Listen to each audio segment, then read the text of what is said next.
Good evening, brethren. Welcome to our Sunday service for today. Today's date is the 24th of August, 2025. Thank you so much for all your support. God bless you always, brothers and sisters. And I appreciate for all your support in this ministry. God bless you for that. So before we proceed, let's have a short prayer. Let's all bow our heads and let's pray. Our Father in heaven, Lord God, thank you so much, Lord, for this day that you have given to us, Lord.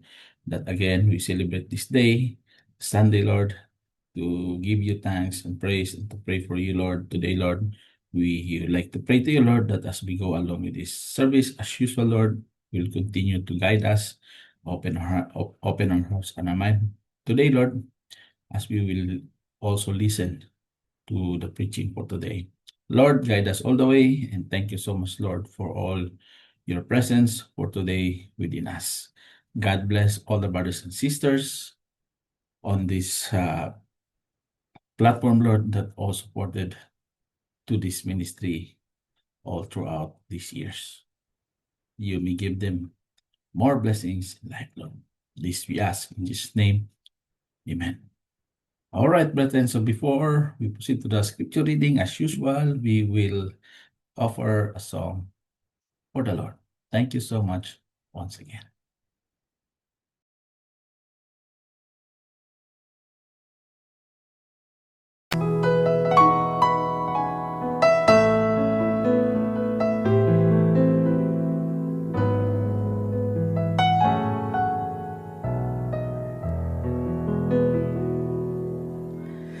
What a friend we have in Jesus.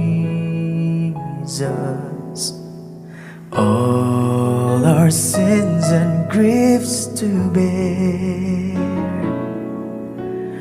What a privilege to carry everything to God in prayer. Oh, what peace we often forfeit. Oh, what needless pain we bear. All because we do not carry everything to God in prayer. Heavy trials and temptations.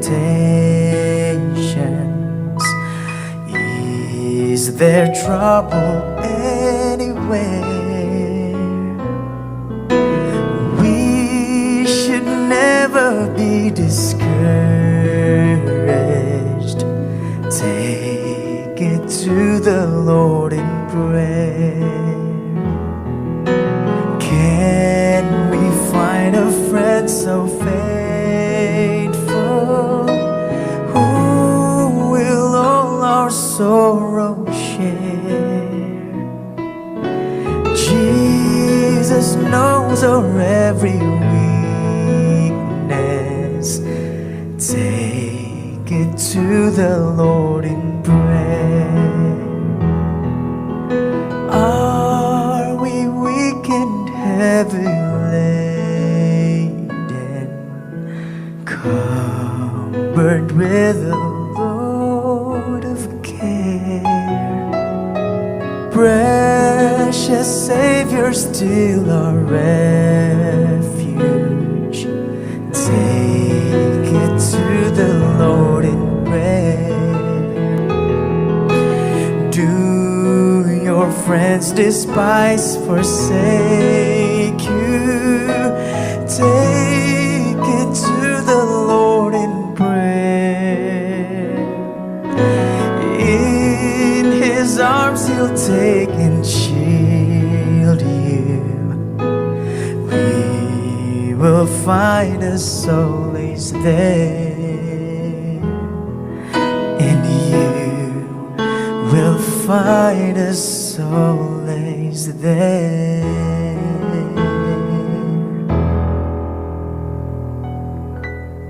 Thank you, guys.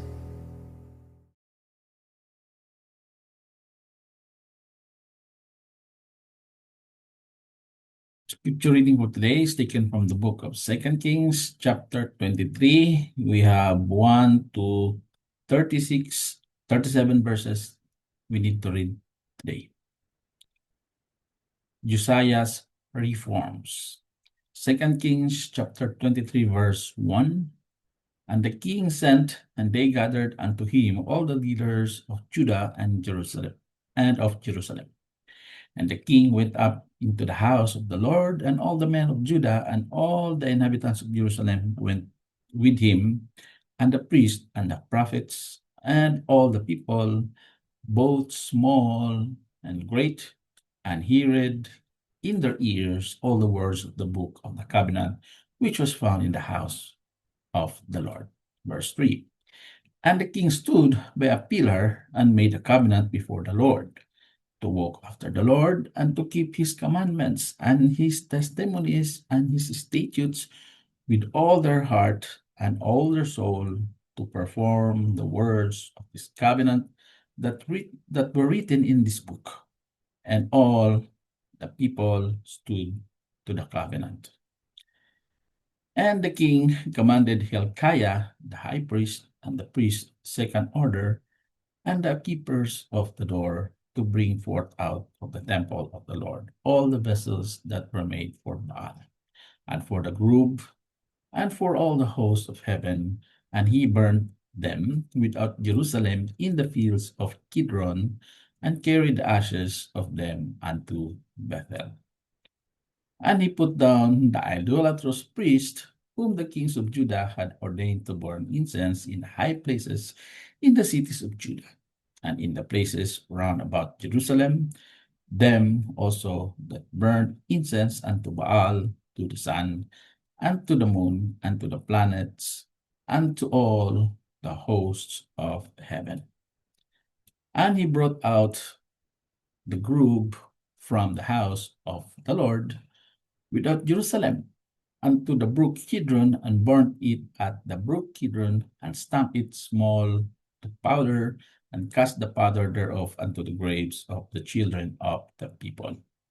And he brake down the houses of the Sodomites, that they that were by the house of the Lord, where the women wove hangings for the good. And he brought all the priests out of the cities of Judah, and defiled the high places where the priests had burned incense, from Geba to Beersheba, and brake down the high places of the gates that were in the entering of the gate of Joshua, the governor of the city, which were on the man's left hand, and the gate at the gate of the city. Nevertheless, the priests of the high places came not up to the altar of the Lord in Jerusalem, but they did eat of the unleavened bread among their brethren. And he defiled Tophet, which is in the valley of the children of Hinnom, that no man might make his son or his daughter to pass through the fire to Molech. And he took away the horses that the kings of Judah had given to the sun, and the entering in of the house of the Lord by the chamber of Nathan-melech, the chamberlain, which was in the suburbs, and burned chariots of the sun with fire. And the altars that were on the top of the upper chamber of Ahaz, which the kings of Judah had made, and the altars which Manasseh had made in the two courts of the house of the Lord, did the king beat down and break them down from thence, and cast the dust of them into the brook Kidron. And the high places that were before Jerusalem, which were on the right hand of the mount of corruption, which Solomon the king of Israel had builded for Ashtoreth, the abomination of the Sidonians, and for Chemosh, the abomination of the Moabites, and for Melcom, the abomination of the children of Ammon, did the king defile. Verse 14. And he brake in pieces the images, and cut down the grooves, and filled their places with the bones of men.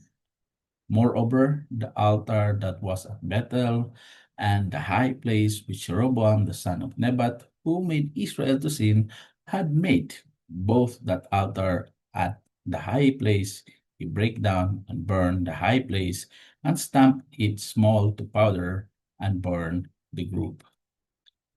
And as Josiah turned himself, he spied the sepulchres that were there in the mount, and took the bones out of the sepulchres, and burned them upon the altar, and polluted it according to the word of the Lord, which the man of God proclaimed, who proclaimed these words.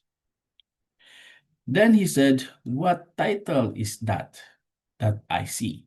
And the men of the city told him, "It is the sepulchre of the man of God, which came from Judah, and proclaim these things that thou hast done against the altar of Bethel."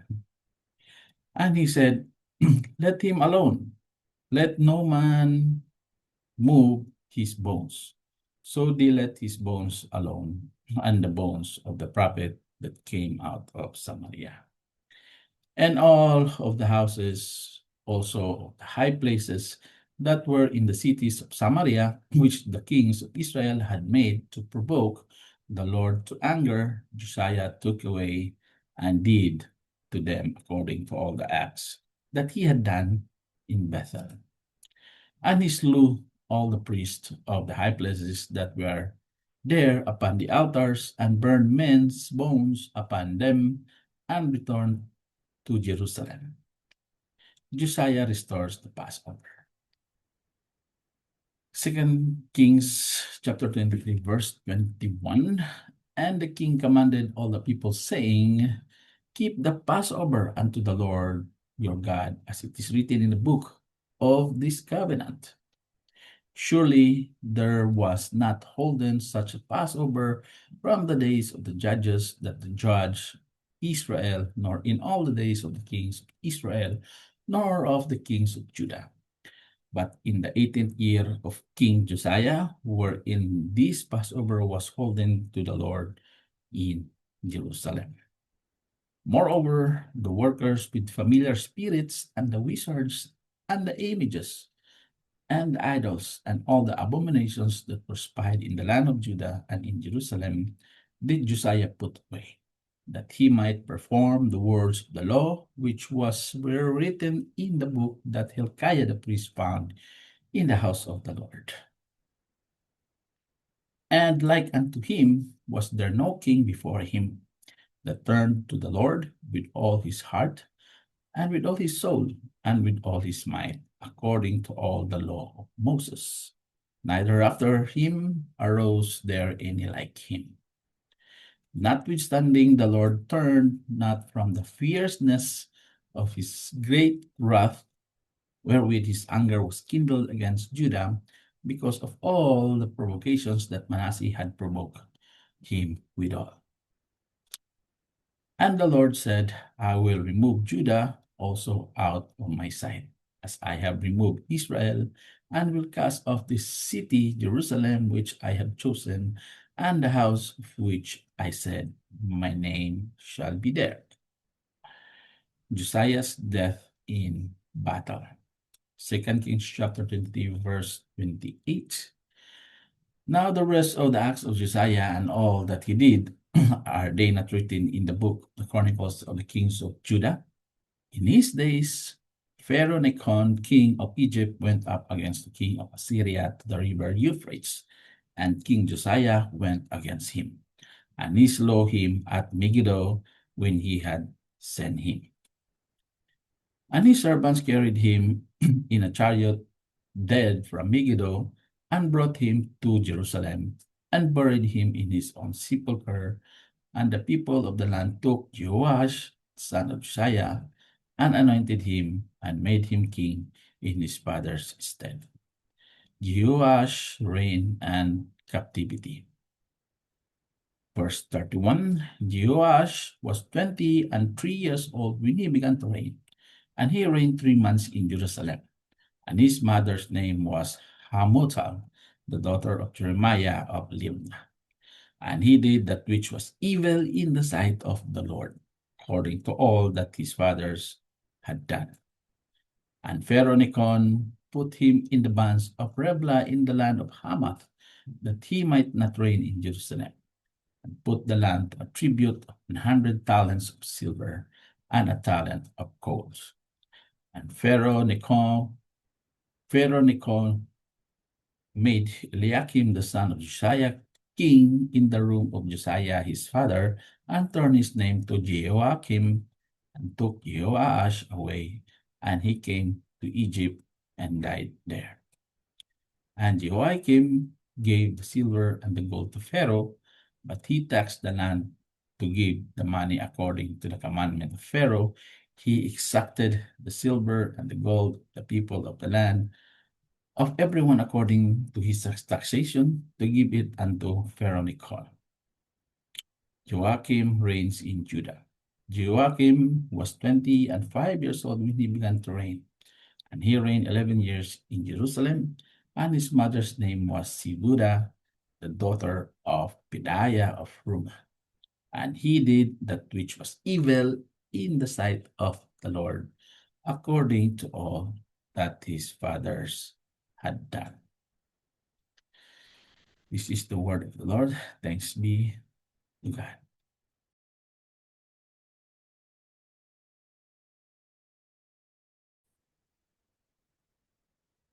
Brothers and sisters, for intercessory prayer. Our Father in heaven, Lord God, we are coming to you in front of you, Lord, and we will humbly ask you, Lord, for all our prayers, Lord, for all our requests, for all our desires, for all our long-lead prayers, Lord, to all the things that we request from you, Lord, and we desire also, Lord. Pray, Lord, that in your will and in your time, Lord, you will grant all these prayers we ask from you, Lord. And we know, Lord, that some you will answer right away, some you need us to wait. And as we go through waiting, Lord, we pray that you will give us the strength to have patience, Lord. Give us more patience, Lord. Give us strong patience, Lord, for us to endure all the challenges that we'll be facing while waiting for all the answers. Thank you so much, Lord, for everything that you have extended to us. Thank you so much, Lord. Lord, we continue to pray for all our families, wherever they are now in this part of this world, that we will continue to protect them, bless them, and give them all the things that they need, especially their daily needs, Lord. Continue to pray with their protection, for all the blessings for them, Lord. And those who are sick, Lord, we pray that they will be healed in your hands, Lord. We also pray, Lord, for this church as we go through, even though we have so many challenges, we're still here continuing to serve you, Lord. We continue to pray also for the world, that would peace, world peace, Lord, not only for the world, but peace for each and every one of us. Pray, Lord, that you will help us with our financials, provide us with everything that we need, Lord, for us to use as per our wills, as per our needs, Lord, as per the things that we need to settle, Lord. We have many plans, Lord, in this life that only you can help us in achieving it. We pray, Lord, that you will give us the help that we need, Lord, in achieving all this success, Lord. We pray also, Lord, that we have problems in this life that we cannot bear for ourselves. We pray, Lord, that as we go along with this life, your hands is always being there,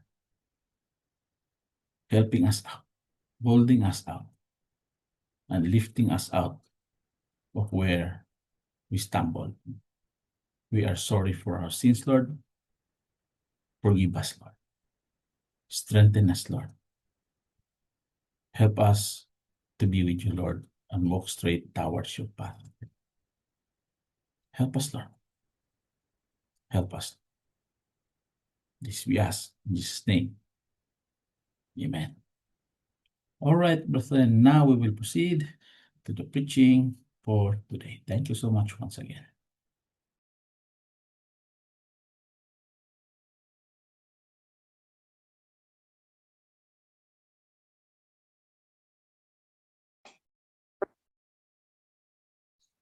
Good day again, brothers and sisters. And now we are in the preaching for today. And the preaching for today is entitled Forgiveness Part 2. So previously, I already preached about the fundamentals of forgiveness. So this is the Part 2 in continuation of that preaching about forgiveness. And I want to point this out because still this this topic still the one who is hanging all around us, especially this is New Year. So New Year, this is New Year, and all of us should be should be moving on. And one thing that hinders us to move on is forgiveness. We are not able to forgive those who trespass against us, and these things are very difficult. If we carry it all the way, then we might lose it. We will be lost. So we will lose actually. So forgiveness very important as a Christian and as a believer in the Lord, as what He has told us that we should always forgive. So New Year, new life. We should forget everything from the past and forgive and move on. Okay, so our text for today is taken from Matthew 18, 21 to 34. Let me share you my screen first. Okay, so that's what I've said. Title of this preaching is Forgiveness Part 2, taken from Matthew 21 to 34. So if you remember this, I already preached this one, and this is just a continuation. If you all still remember the parable of the unforgiving servant. Okay, so let's read this one. Then came Peter and said, Lord, Lord, how oft shall my brother sin against me, and I forgive him till 7 times? All right. So Jesus said unto him, I say not unto thee until 7 times, but until 70 times 7. Okay, very clear. Therefore is the kingdom of heaven like unto a certain king, which would take account of his servants. And when he had begun to reckon, one was brought to him, which owed him 10,000 talents. Okay, 10,000 talents. That's way too much. For as much as he had not to repay, his Lord commanded him to be sold, and his wife and children, and all that he had, and payment be made. The servant therefore fell down and worshipped him, saying, Lord, have patience with me, and I will pay thee all. Then the Lord of the servant was moved with compassion and loosed him and forgave him the debt. But the same servant went out and found out of his fellow servants which owed him 100 pence. And he laid hands on him and took him by the throat, saying, Pay me that thou owest. And his fellow servant fell down at his feet and besought him, saying, Have patience with me, and I will pay thee all. And he would not, but went and cast him into prison till he should pay the debt. So when his fellow servants saw what was done, they were very sorry and came and told unto their Lord all that was done. Then his Lord, after that he had called him, and said unto him, O the wicked servant, I forgave thee all the debt, because thou desirest me. Shouldest not that thou also have had compassion on the fellow servant, even as I had pity on thee? And his Lord was wroth and delivered him to the tormentors till he should pay all that was due unto him. So likewise shall my heavenly Father do also unto you, if ye from your hearts forgive not everyone his brother their trespasses. All right. So this is the scripture for today. So before we proceed, let's bow our heads and let's have a short prayer. Our Father in heaven, Lord God, like to pray, Lord, that as we go along to this preaching, Lord, give us understanding, knowledge on this topic that we are about to hear from you, Lord. And Lord, use me, Lord, as a channel of the communication, Lord, for me to be able to deliver this message to all the brothers and sisters, Lord, and for those who are able to hear this preaching, Lord. Lord, as we go through, open our hearts and mind for us to understand all the things today, Lord. This we ask in His name, amen. All right, so here, this is the scripture about the unforgiving servant. So later on, we will discuss this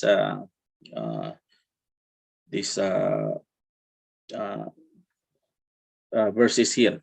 All right. So here, Jesus was dealing with the issues related to how the church, particularly the local family, as all brothers and sisters of God, is to function. So how we should function, okay, as a church, as brothers and sisters in Christ, right? So having become a child of God through repentance and faith, right? We should identify with our local church where we can be nurtured and be involved in nurturing and others also as well. So as members of God's family, we are to what? First, we are to manifest humility, humbleness, right? So we have to manifest this one in ourselves, humbleness. That's the basic, very important one, humbleness. And we should remember that Jesus personally identifies with every child of God and cares about how they are treated. Okay? So we should know that one. And we should be very careful not to cause others to stumble. That's another one, very important. And another one is to see to it that we do not despise or devalue even one of our brothers or sisters in Christ. That we should not do. Devalue other brothers and sisters or despise them. Right? And another one is we should seek, we should be actively seeking to restore those who go astray. All the brothers and sisters who go astray, we should be actively seeking for them, and we should be accountable to those who continue in sin. In our church, we are talking about our church community, church circle. So this is what we should do. We should manifest humility. We should not. We should be careful others to cause to stumble, and we should seek to those who gone astray. So I'm calling all those brothers and sisters there who are making slow in church already. Please do come back, brothers and sisters, because you need God, especially during these times, right? And see, this is very difficult. We are held liable for all those who continue in sinning. So as brothers and sisters, we should help each other. We should support the church. And hopefully all of you brothers and sisters who are able to listen this one will continue to support the church. Not for me, not for everybody, but for God. Our reasonable service to God. We should be supporting the church. And I'm so sad. We're already very few in this church now. So, but see, it's all up to God. As long as we will continue with our service, it's all up to God. All right. So the last issue here in these verses, Jesus dealt was forgiveness. All right. So like Jesus, when in Luke, what he says in Luke, he said in Luke, see, this is what Jesus said in Luke, Father, forgive them, for they know not what they do. This is the time when he was crucified on the cross. He was crucified on the cross, and what he said, Jesus said, Father, forgive them. for they know not what they do. And they parted his raiment and cast lots. See, this is what the soldiers do to him. Was already crucified, and he's still saying, forgive them, for they know not what they do. Jesus Christ himself is the one telling this one. He himself, Jesus Christ, to forgive. Even he's already in the cross. He was crucified there. Isn't it? But then we should ask ourselves now, why is it for us very difficult to forgive others? And also, we can see also the life of Stephen. When he was stoned to death, Stephen was stoned to death. And this is what he said. And he kneeled down and cried with a loud voice, Lord, lay not the sin to their charge. This is what he said. Lord, lay not the sin to their charge. And when he had said this, he fell asleep. He fell asleep means he died, because he was stoned to death. And we know Stephen is a man of God. And what he said, lay not the sin to their charge. See? So here, like Jesus and Stephen, we are to forgive and pray for all who sin against us. Right? So, but in this passage, Jesus dealt with forgiveness within the family of God. The verses that we have read. Church circle, within the community, in the church, within the family of God. So, nothing so much demonstrates God's love as his forgiveness, brothers and sisters. So a person who does not forgive is therefore a person lacking in godly character without Christ-like love. Okay? We lack godly character if we cannot forgive.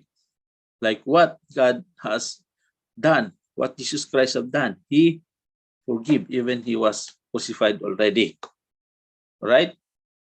So, an unforgiving Christian is a living contradiction. We are constantly in need of God's patience and forgiveness.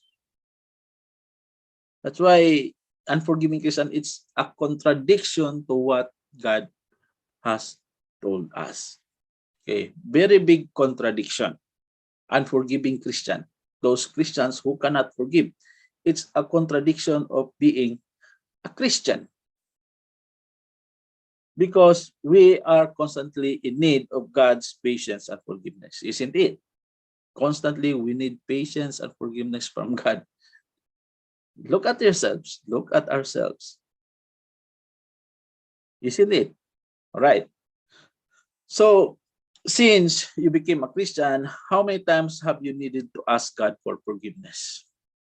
You're a Christian now, but you always ask forgiveness.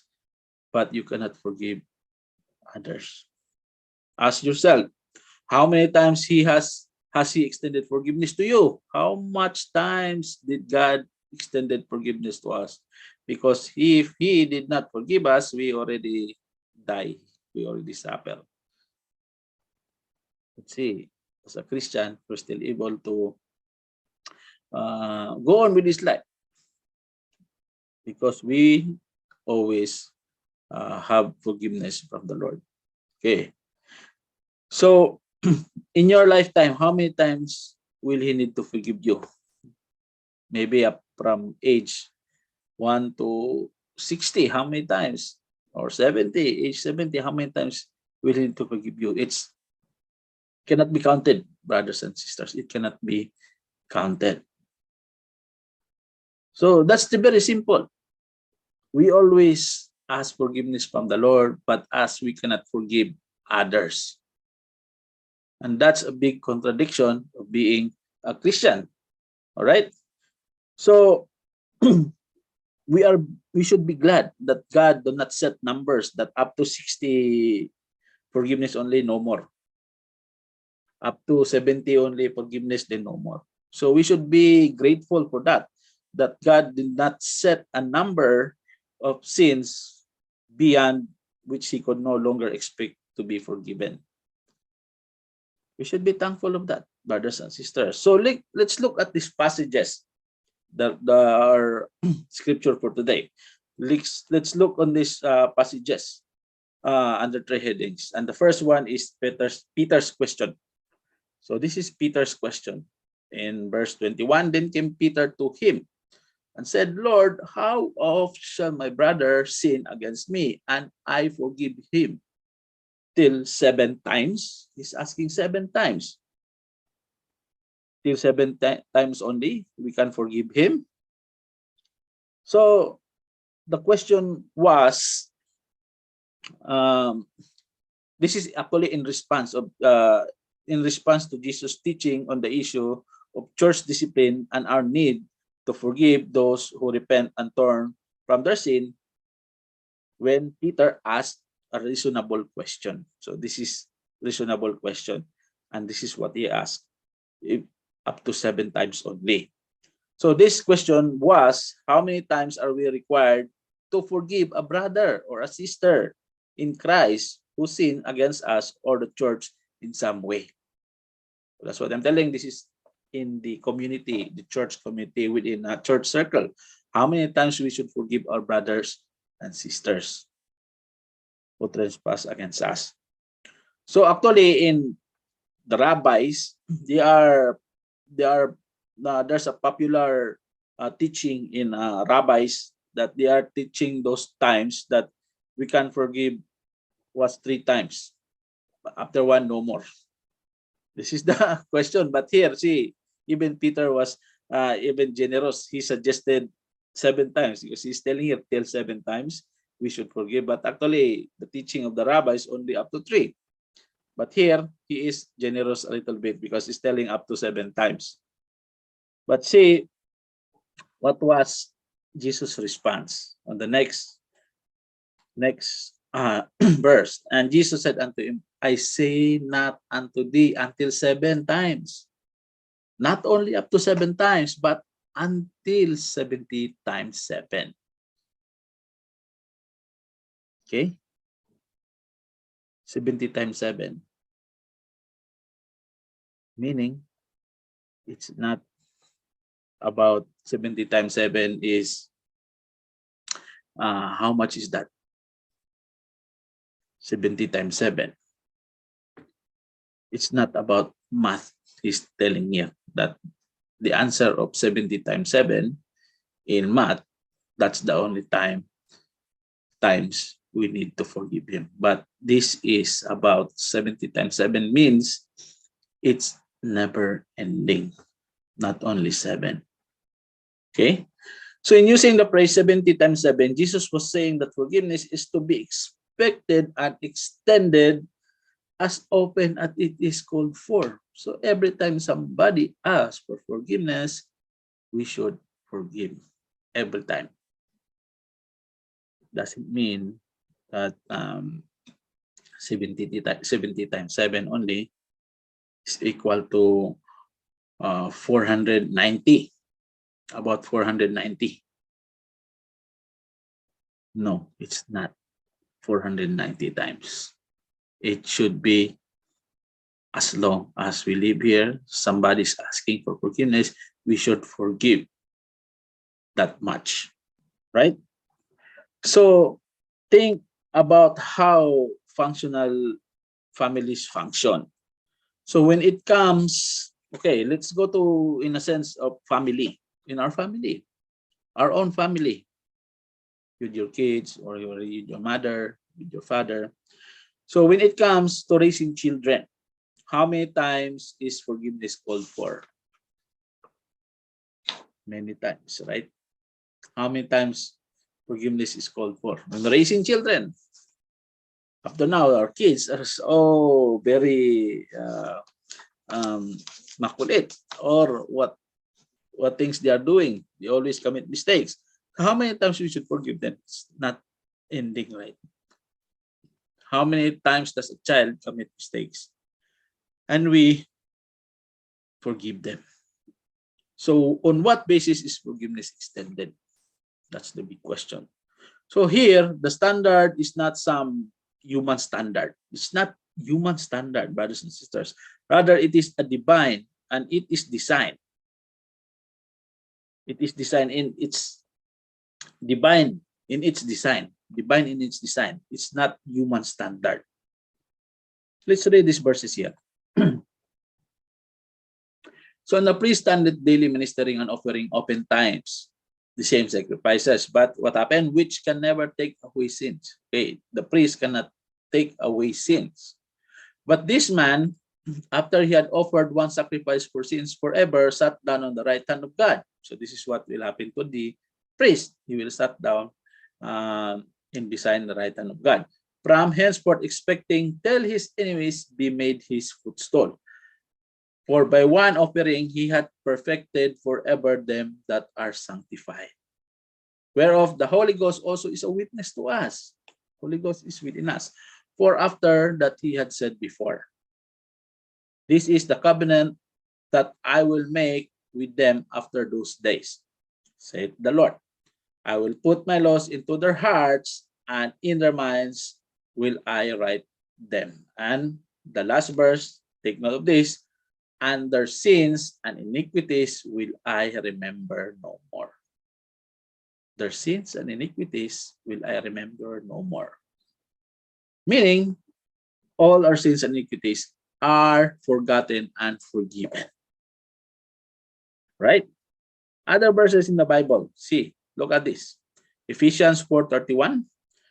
Let all bitterness and wrath and anger and clamor and evil speaking be put away from you with all malice. And be kind to one another, tender-hearted. Most importantly here, forgiving one another, even as God, for Christ's sake, hath forgiven you. Okay.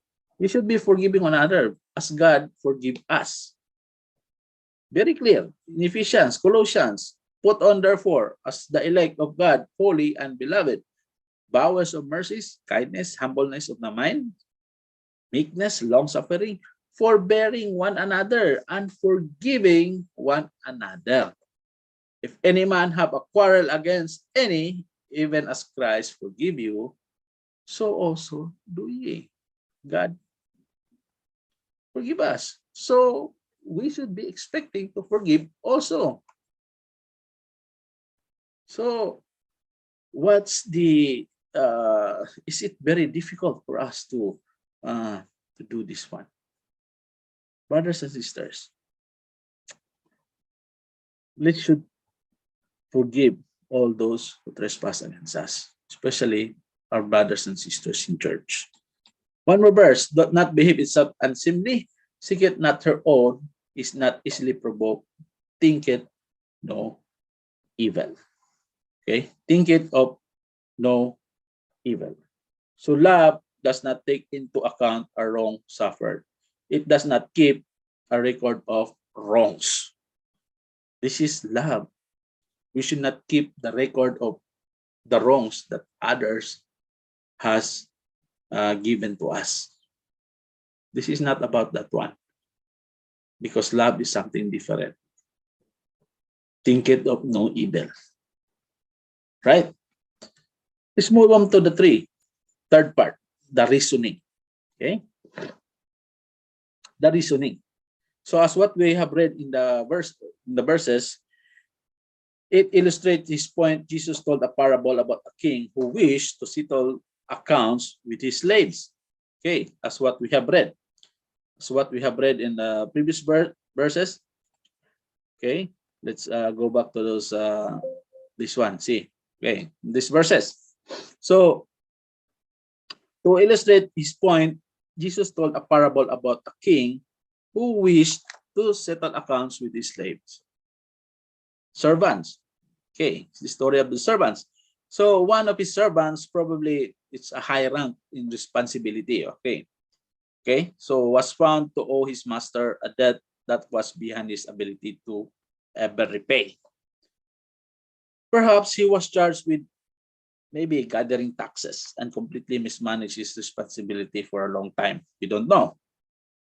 And in ancient records show that a total taxes collected in a Roman Empire provinces in Samaria, Galilee, and other areas, for 1 year it totaled 900 talents.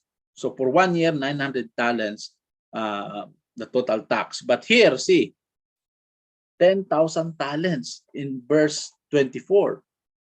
One was brought unto him which owed him 10,000 talents. It's more than 1 year. 10,000, only 900. 900 is the total taxes being paid in 1 year. But here, 10,000 talents. 10,000 talents. Can you imagine that one? So this man owed a debt that was about 11 times that amount. Maybe 11 years, he did not pay taxes or whatever it is, his debt. Okay, so this man owed a debt that was about 11 times that amount. So suppose if someone owed an amount equal to the total, just suppose, over the past 11 years, and suddenly he demanded immediate payment, what will you do? It's difficult, right? You cannot easily pay. You cannot just pay that one if he demanded immediately. So the servant is about to be sold because he cannot pay. So in 27, then the Lord of that servant was moved, and 26, the servant,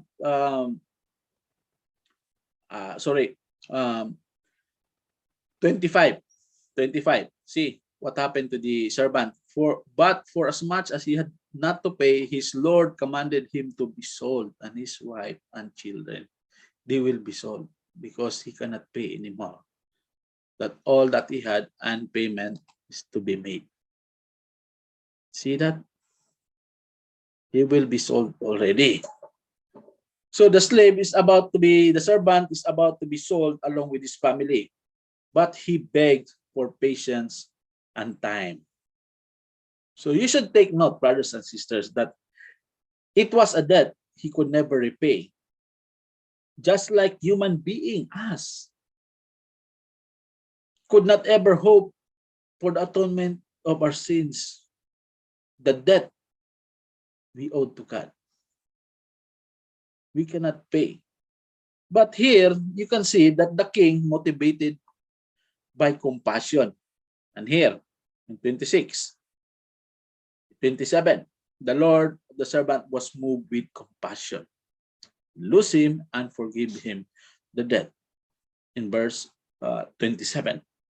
Okay, so the king, motivated by compassion, released the man and forgave the totality of his debt. So then the servant that went out and found a lesser official. But see, look at this servant.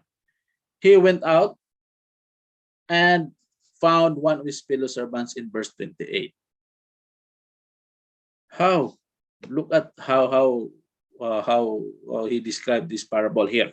Okay, so then the slave went out and found a lesser official that owed him a relatively small amount of money, and physically abused the man and demanded full payment. So when the payment could not be made, he ignored the man's plea for patience and he had him thrown in prison, as what we have read here in these verses. But see, the other slaves, the other servants who were probably aware of the king's action, that the king forgave him for his huge debt, 10,000 talents, what they are seeing. The man that is forgiven by the king cannot forgive the man who owed him.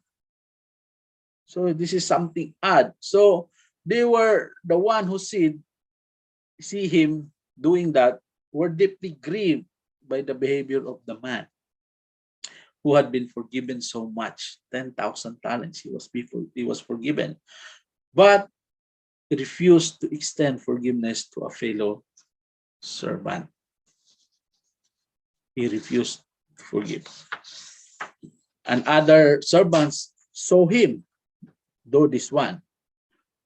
Then, when they told the king what happened, he summoned the man. He called the man. and called him wicked slave, as we can read here. And his Lord was wroth and delivered him to the tormentors in verse 34, till he should pay all that was due unto him. Okay? See that? So the king declared, should you not or also have mercy on your fellow servant? In the same way I had mercy on you. This is what he have asked.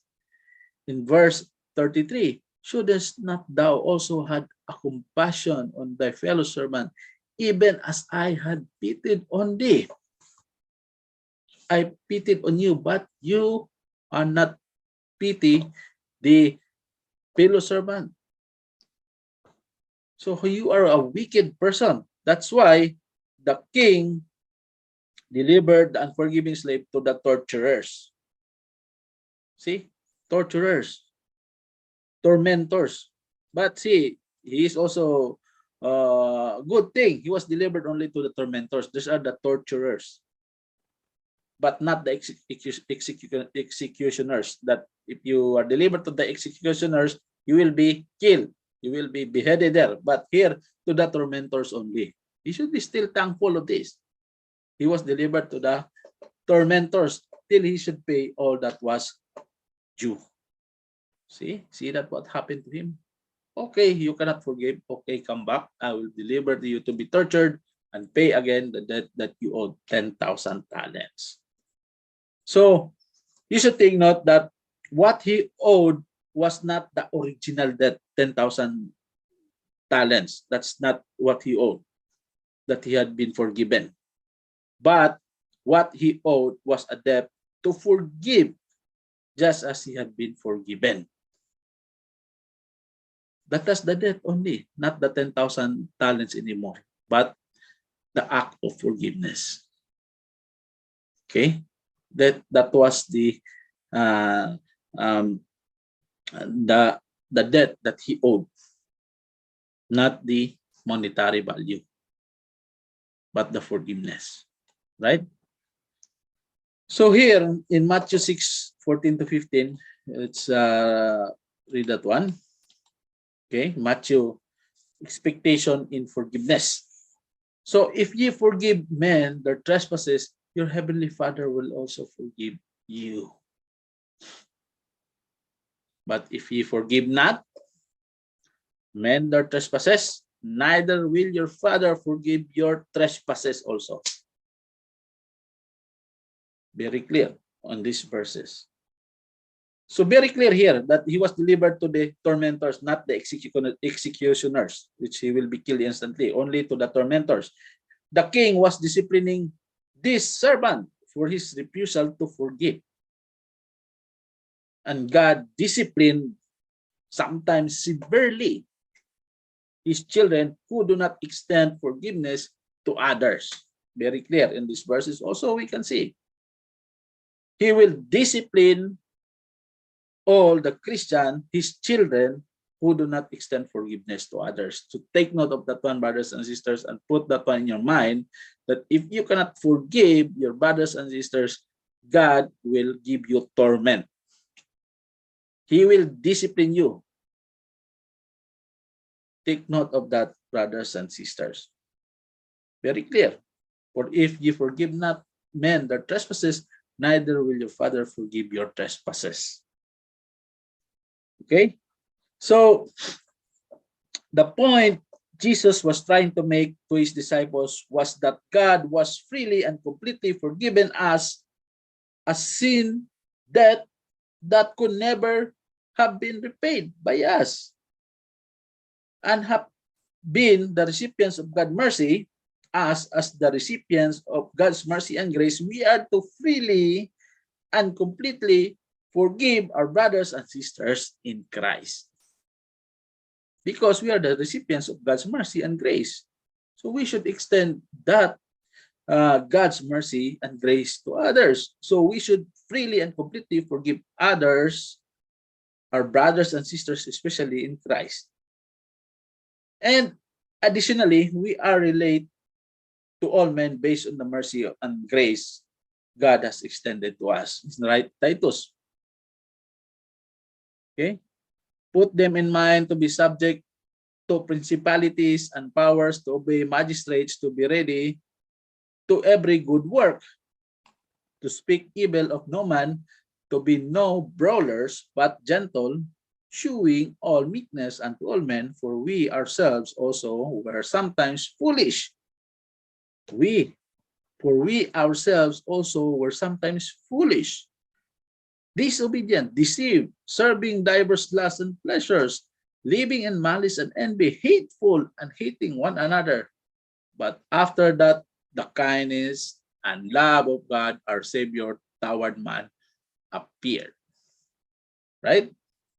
After all these things, all this foolishness, disobedience, deceit, lust, pleasures, malice, but after that, the kindness and love of God, our Savior, toward man appeared. And not by works of righteousness, not by works, take note, not by works of righteousness which we have done, but according to his mercy, he saved us. It's what I've said, mercy, by washing of regeneration and renewing of the Holy Ghost, which he shed on us abundantly through Christ our Savior.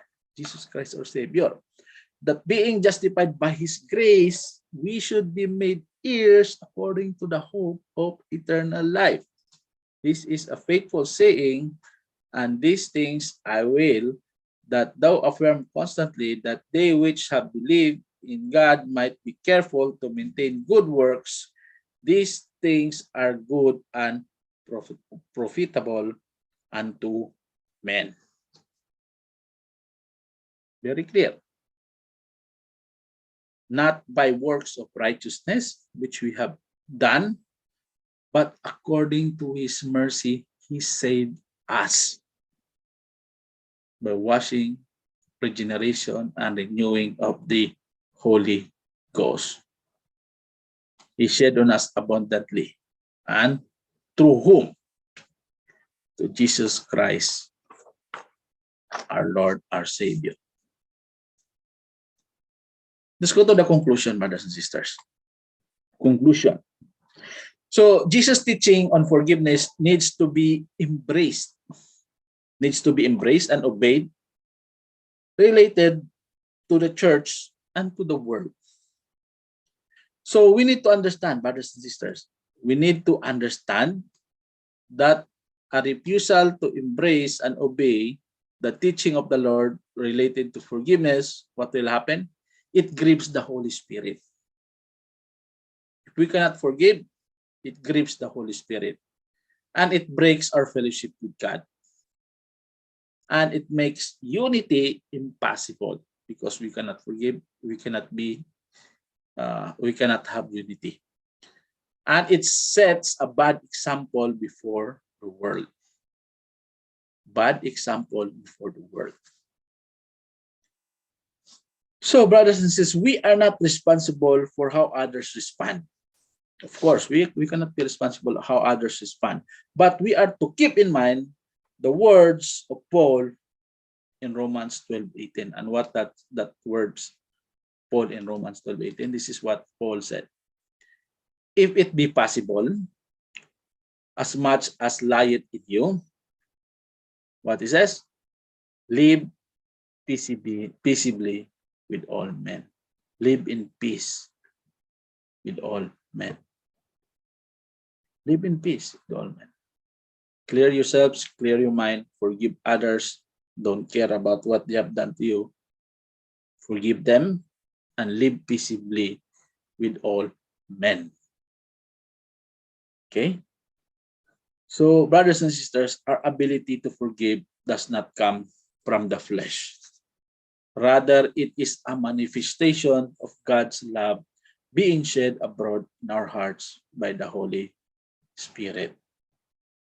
So, brothers and sisters, God's love and grace can be manifested only in the hearts and lives of those who have experienced God's forgiveness in response to repentance towards God and faith in the Lord Jesus Christ. Brothers and sisters, live peaceably with all men. live in peace with all men. Thank you. This is the last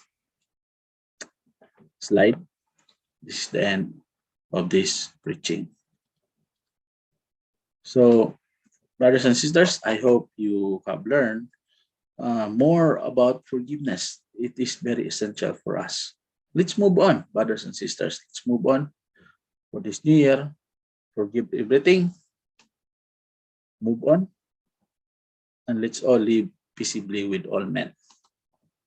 Thank you so much. Let's bow our heads. Our Father in heaven, Lord God, we'd like to thank you, Lord, for all these words that we have learned today, Lord. And Lord, we pray, Lord, that this will manifest in our lives. Give us the ability to forgive all the people who trespass against us. And give us a peaceful life. Let us live peaceably with all men. This we ask. In His name, amen.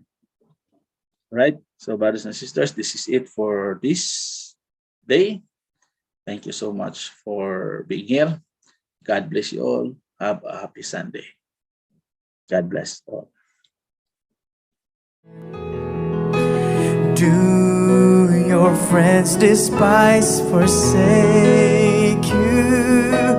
Take it to the Lord in prayer. In His arms He'll take and shield you.